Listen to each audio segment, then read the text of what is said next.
The day my husband told me he was leaving, I didn't scream. I didn't throw anything across the room. I simply looked at the coffee growing cold between my hands and wondered how 28 years of marriage could end in a sentence that lasted less than 10 seconds. "I've met someone else," he said quietly. "She's younger. I want a different life." For a moment, I thought I had heard him wrong. We had shared almost 3 decades together. We had built a home, raised 2 children, celebrated birthdays, survived hard times, and buried both of our parents. I believed those memories meant something that could never be replaced, but I was wrong. He stood near the front door with a small suitcase. It wasn't even full. Somehow, that hurt more than anything else.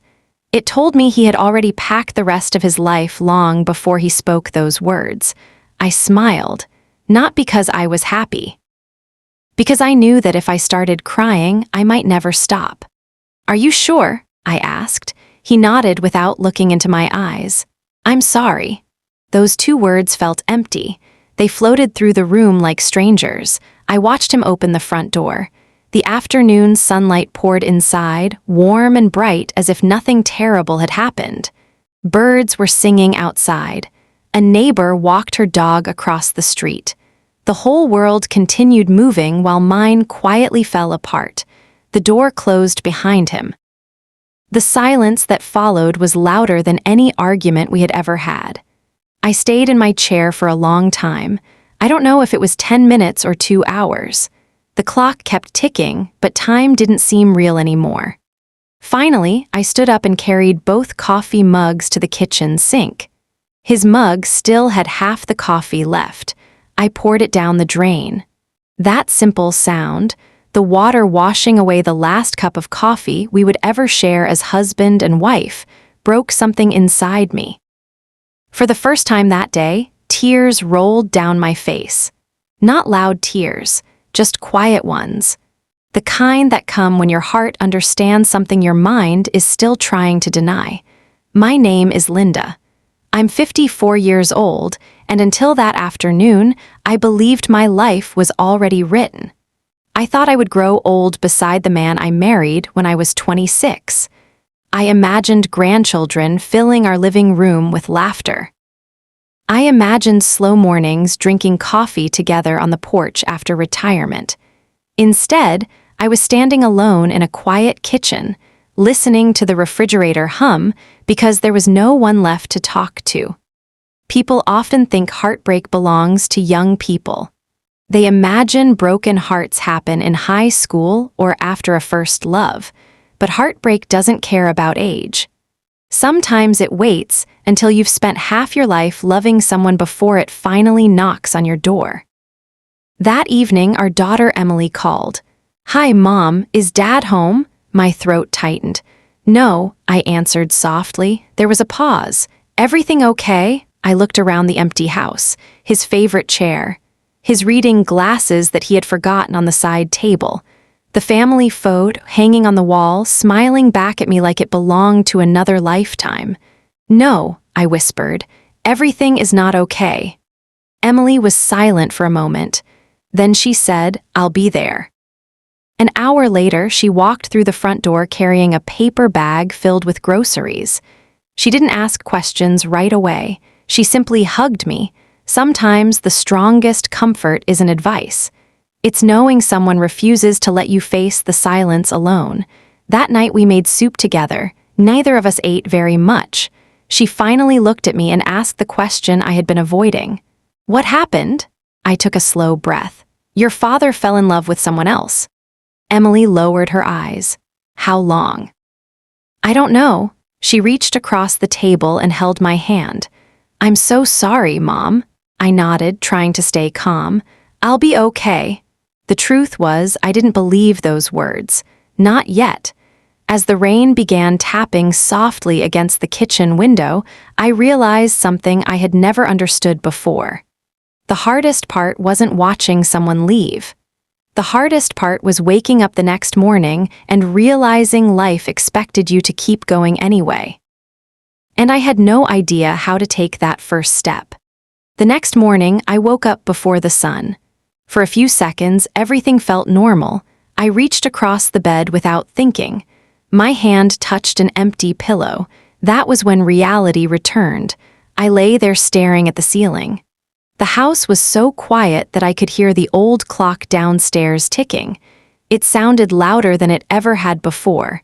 I finally got out of bed and walked into the kitchen. Only one coffee mug sat on the counter. For nearly 30 years, making coffee had been something we did together. One pot, 2 mugs, a few quiet words before the day began. Now there was only me. I poured my coffee and stood by the window. The maple tree in the backyard moved gently in the morning breeze. The world looked exactly the same. Only my life had changed. Around noon, my phone rang. It was my son, Michael. "Mom, Emily told me what happened." His voice was calm, but I could hear the sadness behind it. "I'm okay," I answered automatically. He gave a soft sigh. "You don't have to pretend with me." Those words almost made me cry again. "I just don't understand," I whispered. "We weren't perfect, but I thought we were happy." There was a long silence. Finally, Michael said, "Sometimes people make choices that don't make sense to the people they hurt." I wished I could believe that was enough. After we hung up, I decided to clean the house, not because it needed cleaning. Because I needed something to do with my hands. I folded blankets. I dusted the bookshelves. I organized old photo albums. Then I found a small wooden box hidden in the closet. Inside were birthday cards, anniversary letters, and little notes my husband had written over the years. One card read, "Growing old with you is the greatest gift God ever gave me." I stared at those words for a long time. I wondered if he had meant them when he wrote them, or if people simply change without realizing it. I closed the box and gently placed it back on the shelf. Some memories are too heavy to carry every day. That evening, Emily stopped by again. She brought dinner from my favorite little restaurant. "I figured you wouldn't feel like cooking," she said with a small smile. She was right. We ate quietly at the kitchen table. After a while she asked, "Has Dad called?" I shook my head. "No," she looked disappointed. "I can't believe he would just disappear like this." I didn't answer. Deep inside, I still wanted to protect the man who had broken my heart. Maybe that was what love looked like after so many years. Not anger, just sadness. Before leaving, Emily hugged me tightly. "You don't have to go through this alone." "I know," I said, and for the first time since he left, I truly believed it. That night, I walked through every room in the house. Each room held a memory. The hallway where we measured our children's height every birthday. The living room where we watched old movies every Christmas. The porch where we dreamed about retirement. Those memories no longer belong to the future, they belong to the past. As I turned off the lights and prepared for bed, my phone buzzed, my heart raced. For one hopeful second, I thought it might be him, but it wasn't. It was an unknown number. I almost ignored it. Instead, I answered. "Hello?" A woman's quiet voice came through the phone. "Are you, Linda?" "Yes." There was another long pause. "I think we need to talk." Before I could ask who she was, she spoke one sentence that made my heart stop. "I'm the woman your husband left you for." The room suddenly felt cold. I gripped the edge of the kitchen counter to keep myself standing. I had imagined many things over the past few days, but I had never imagined that she would be the one to call me. For a few seconds, I couldn't speak. The only sound between us was our breathing. "I know you probably don't want to hear from me," the woman said softly. I almost didn't call. I closed my eyes. Every part of me wanted to hang up, but something in her voice stopped me. It wasn't confidence. It wasn't pride. It sounded frightened. "What do you want?" I finally asked. "I just need a few minutes. After that, you never have to hear from me again." I leaned against the kitchen counter. "Go ahead." She took a deep breath. "My name is Rachel." I didn't answer. "I know what he told you," she continued. "He probably said he was in love with me." The words stung, but I stayed silent. That's not the whole story. My heart began to beat faster. What do you mean? There was another pause. When I met him, he told me he was already separated. I frowned. He said you and he had been living completely separate lives for years. I felt the air leave my lungs. That wasn't true. I know that now, Rachel whispered. I didn't know it then. I walked slowly to the dining room and sat down. The chair across from me, the one where my husband always sat, was empty. Rachel continued speaking. He talked about you with respect. He never called you names. He never blamed you. He simply told me your marriage had ended a long time ago. I shook my head, even though she couldn't see me. Our marriage wasn't perfect, I said quietly. But we were still together. We still ate dinner together. We celebrated birthdays together. We were planning our retirement. Rachel didn't interrupt. When she finally spoke again, her voice was trembling. I found out the truth 2 days ago. I held the phone tighter. How? I saw family pictures in his wallet. She hesitated. There was one of you standing beside him at what looked like your granddaughter's birthday party. We don't even have grandchildren yet, I replied. It was your niece's little girl, she said. He told me it was an old picture, but the date was printed on the back. The picture had been taken only 6 months earlier. Everything she was saying matched the truth. He lied to both of us, she whispered. I didn't know what to feel. For days I had imagined this younger woman as someone who had proudly stolen my husband. Instead, she sounded just as heartbroken as I was. I'm not calling to ask for forgiveness, Rachel continued. I don't deserve that. I just couldn't keep believing I had destroyed someone's marriage without telling that person the truth. I looked around my quiet home. For the first time since my husband left, my anger shifted, not toward Rachel, toward the lies, toward the secrets, toward the man I had trusted with my whole heart. I'm sorry, Rachel said again. I truly didn't know. Neither of us spoke for several moments, then I surprised myself. How old are you? She gave a nervous laugh.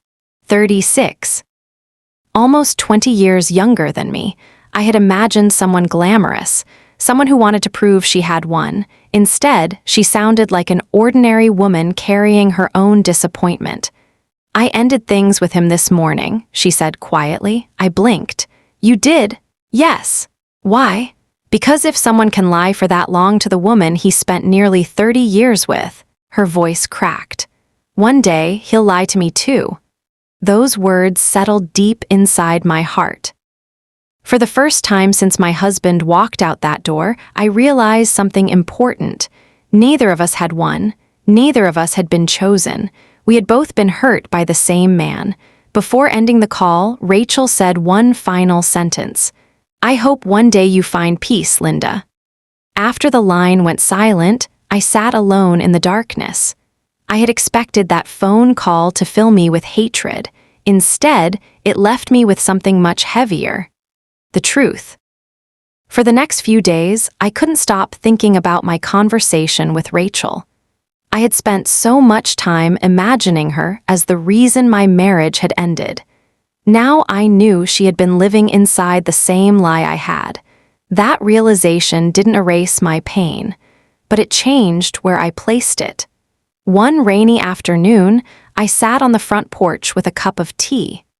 The rain fell gently onto the garden my husband and I had planted years ago. The roses were blooming, even though no one had taken care of them for weeks. Life had a strange way of moving forward. My phone rang again. This time it was him. I stared at his name on the screen. Part of me wanted to ignore it. Another part needed answers. I answered without saying a word. Linda. His voice sounded tired. How are you? He asked. I almost laughed. After everything that had happened, that was his first question. I'm still here, I replied quietly. He was silent for a moment. I've been thinking about you. I wish you had done that before you left. The words came out calmly. There was no anger, only truth. I made a terrible mistake, he admitted. I closed my eyes. Rachel called me. The silence on the other end lasted so long that I thought the call had dropped. Finally, he spoke. She told you. She told me everything. He let out a slow breath. I never wanted either of you to get hurt. But we did. I know. I stood and walked slowly into the living room. The family photograph still covered the shelves. There was one from our 25th wedding anniversary. We were smiling, holding hands, believing we would grow old together. I don't understand, I said softly. If you were unhappy, why didn't you tell me? I didn't know how. You knew how to leave. Those words hurt both of us. I was scared, he admitted. I felt old, invisible. When someone younger paid attention to me, I convinced myself it meant I could start over. I listened quietly. For the first time, he wasn't making excuses, he was simply telling the truth. I thought a new life would make me happy, he continued. But every morning I woke up feeling worse. I looked out the window. The rain had begun to slow.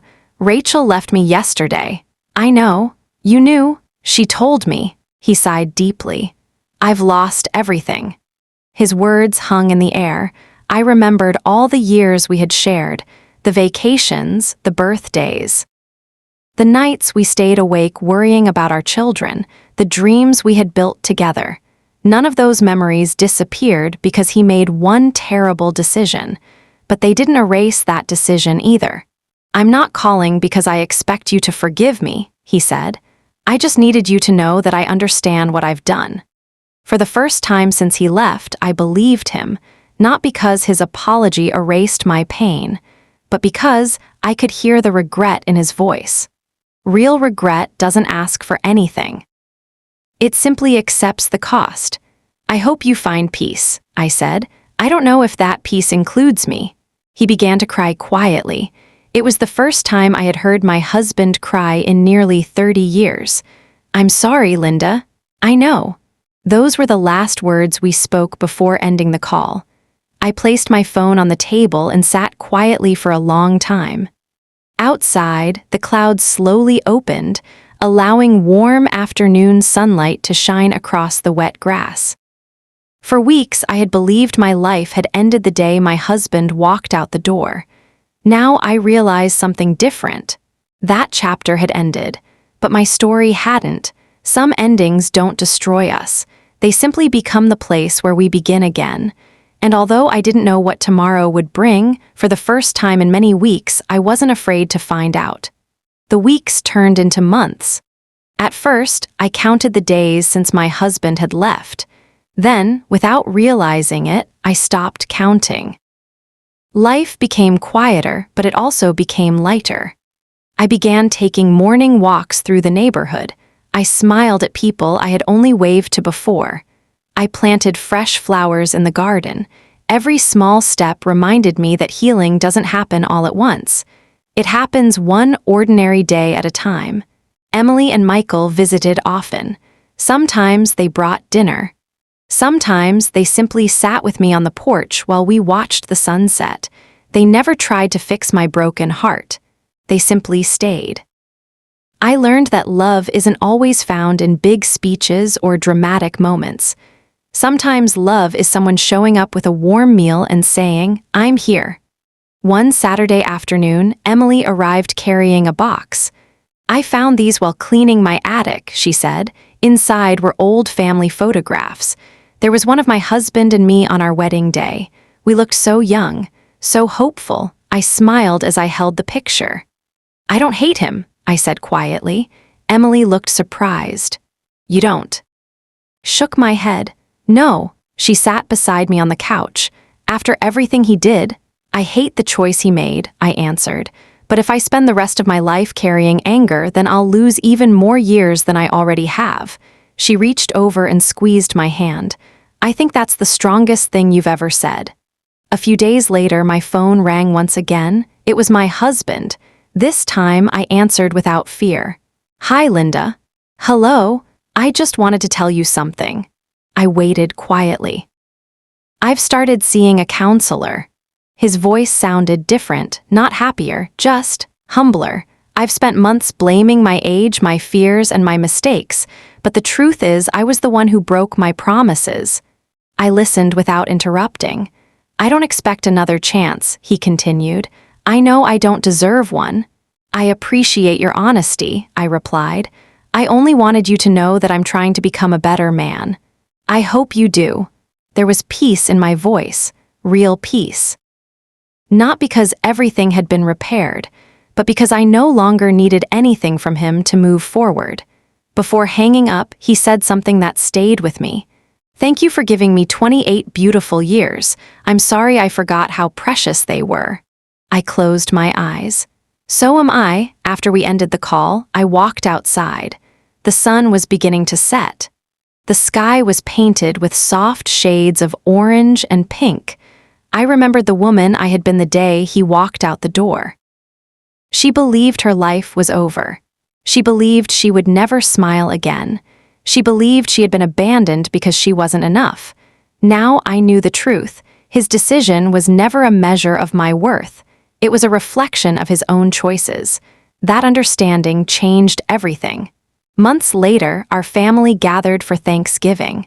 For the first time in a long while, the house was filled with laughter. Emily was helping in the kitchen. Michael was setting the table.